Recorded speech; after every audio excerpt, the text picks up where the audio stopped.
Hey, how's it going, YouTube? How y'all doing today? The little pink-eyed catfish showing signs of getting better. That little spot in the middle of her eye is gone from what I saw today. I took a close look at it today. Her eye is still kind of puffy and swollen, but that spot in the middle of her eye that looked like a mound of phlegm is gone. So it is visibly improving. So up until now, I have had a 100% success rate in treating pink eye with the oxytetracycline. So I would think she is going to get better, and I think she's going to be okay. I don't think there's going to be much permanent damage to her eye or anything. So this morning, I figured I would tell y'all about so how did I generate the capital required to run this business, right? And I'm gonna get into the more fine details of how I did that. Okay, so me, number one, I did not give up my day job. I need my day job. My day job is actually what financed this project for me. So what I did was, my day job, they take about I think it's about $6,000 or so, $5,500 or $6,000 or so from my income as income tax. $5,500. I believe it's about $5,500 a year they take from my income as income tax. And so I was able to get $5,000 of that $5,500 back by leveraging. Because I took debt to purchase these cattle, and when I took debt to purchase these cattle, I was able to write the cost of these cattle off on my income taxes as an expense for my LLC. So that was how I generated $5,000 that was how I generated $5,000. And then here in Texas, a farmer doesn't need to pay property tax. And so I got about $2,800 a year in property tax benefits. And so the total between the property tax benefits and the income tax benefits is about $7,800. And this year it's going to be even more because I will be liquidating these cattle. And so I'll get into that a little bit more here in a little while after I get done with this.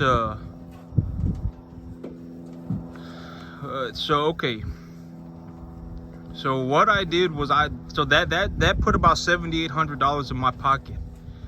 And so what I did with that, hey Jack, come here, Bubba. Jack, come here.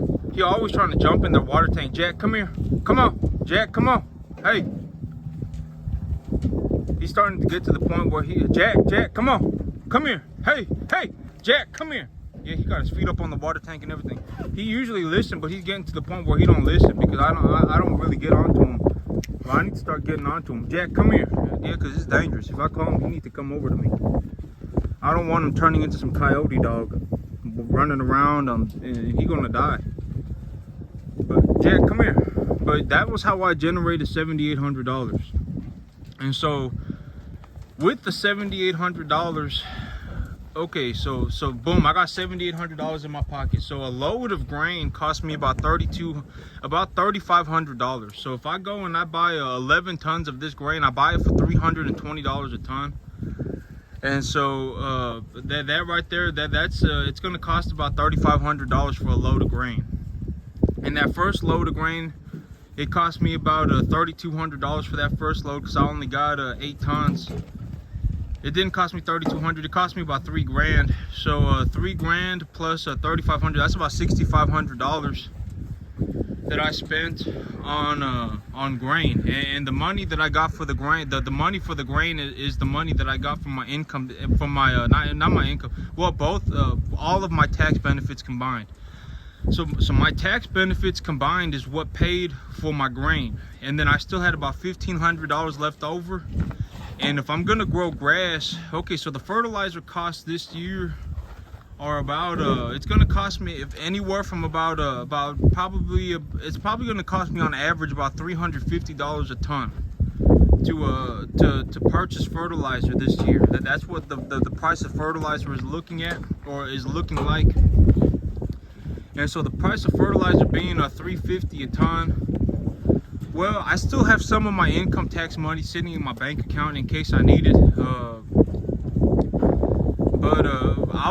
My big plan for that the rest of that money was to help me pay off the debt on these cattle, which I also need to get into. But you know, growing grass realistically is probably the best way for anyone to get started. If I were going to get started all over again, I would do it exactly the way I did it. The first thing I would learn about is growing grass. The second thing I would learn about is real estate, and then the very last thing that I would learn about is running cattle. Because the cattle, once you know how to grow grass and once you know how to buy real estate, you can grow your own grass. And then the cattle can just walk around on the piece of land and eat the grass themselves. But you have to get good at growing grass, because if your field does not have enough biomass density, if it does not have the proper stage of grass development, if it does not have, you know, well, there are a lot of factors that go into growing grass that make it extremely difficult. That's why a lot of people do not do what I do. The major reason why a lot of people do not do what I do is because running stocker calves, running lightweight stocker calves on fresh grass is very difficult, and it's extremely difficult. And the only, you know, a lot of things in life, like I can sit in a room and I can say this football player sucks, or this boxer sucks, or whatever. But the only real way to understand how difficult it is to actually get in the ring or get in the arena and play at that level is to do it yourself. And then you find out it's almost impossible. You know, the only real way to understand how difficult it is to run cattle is to really go and give it a go. That is legitimately the only way. And you know, there is a chance for losing a lot of money. You know, the animals die and all sorts of stuff. Jack, come here, Bubba. Jack. Oh, why are you hobbling around? My puppy's hobbling around. Jack, come here. Let's go outside. But that was how so growing grass, though, it is by far the cheapest, most high quality feed resource that I have. I can grow a tonnage of grass for about $20 a ton. And I'm not just pulling that number out of a hat. You know, that's about how much it cost me. If I were to grow grass here myself, it cost me about $20 a ton. And when compared to the price of grain at $320 a ton, it's less than 1/10 of the price. And so, you know, growing grass is honestly the biggest thing. These cattle have been on feed for about 2 months now. You know, I've had these cattle on feed for about 2 months, and it's cost me almost. I've in the last 2 months, I've spent almost 5 times as much money in the last 2 months than I spent the entire year. You know, growing grass for a year, growing grass for a year, it ain't even gonna cost me $1,000. It ain't even gonna cost me $2,000. And you know, putting these cattle on grain for 2 months has already cost me like $4 grand. So I've already spent more than double of all of the money that I spent in the entire year in the last 2 months just feeding these animals grain.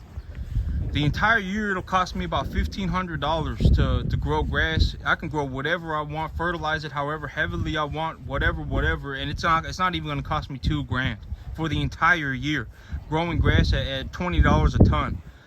And to feed these animals grain for 2 months, it cost me well, if I have to probably feed these animals grain, you know, it's gonna, all in all, it's gonna cost me about $6,400 to feed these animals 2 loads of grain. And so that just puts things in perspective of how much more it costs me if I don't know how to grow grass.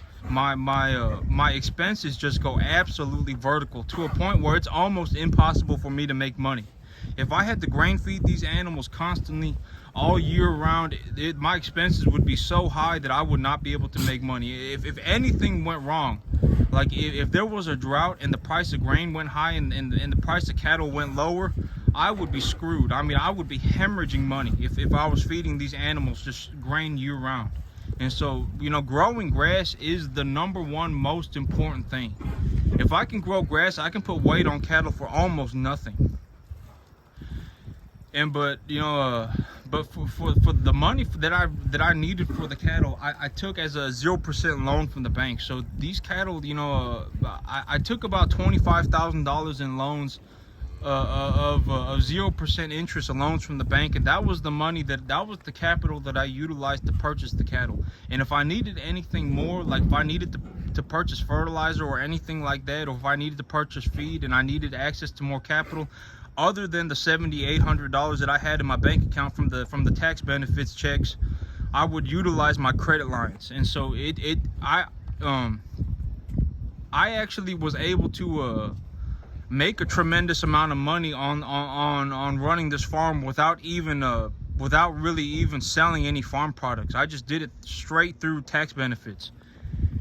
But here's the thing. Here's also the thing that needs to be considered. Like this year, when I look at my taxes, right? If I don't go and if I don't leverage for more cattle, and let's say I liquidate these animals, and I decide to not leverage for more cattle, well, one, I'll have to pay property tax, and two, I will have to pay income tax. And so those two add up to be about 15 grand, maybe about 20 grand, 15, 20 grand. And so if I take a $20,000 loss and I turn it into a check that I get for $7,800, I've actually netted myself about 30 grand, about $2,800, $2,500. And so, you know, the way I look at it is if I gave up farming today, if I just gave this up right now, and I just paid my taxes, and I sat in my trailer, and I just sat there for the rest of my life, I mean, it's not exactly an easy way out of things. Either I need to risk it for my business, or I need to pay the government taxes. And so that's how I personally think about it. Because, you know, if I liquidated my animals, that would be income for me. And so let's say I make 25 grand, and then I make 45 grand on my job, that's 70 grand. I'd have to pay income on $70,000, and then I'd have to pay property taxes. And so I would lose $15,000, $20,000 right off the bat, guaranteed, 100% guaranteed loss. But if I take my chances and I go to the bank and I take a loan for 60 grand and I purchase grain and I purchase cattle, that $20,000 expense goes away, and then I also get a $7,800 check from the government. So I've actually turned it into a net positive of about $28,000. And so that is one of the big financial motives for me for why I take the risks that I do. And because I take the risks that I do, because taking the risk, it actually puts me in a better spot. And, you know, and it just is what it is, right? And so, but I mean, you know, running cattle it's like playing Major League Baseball. You know, people won't really understand how difficult it is to actually do it until they pick up the bat, right? And you know, if I hemorrhaged money, if I lost a whole bunch of money, that would be on me, and I would have to figure out, you know, that would entirely be something that I would be accountable for. So that needs to be understood as well. And so that's the risk portion of the things. But that's it from me today, YouTube. Y'all have a good one.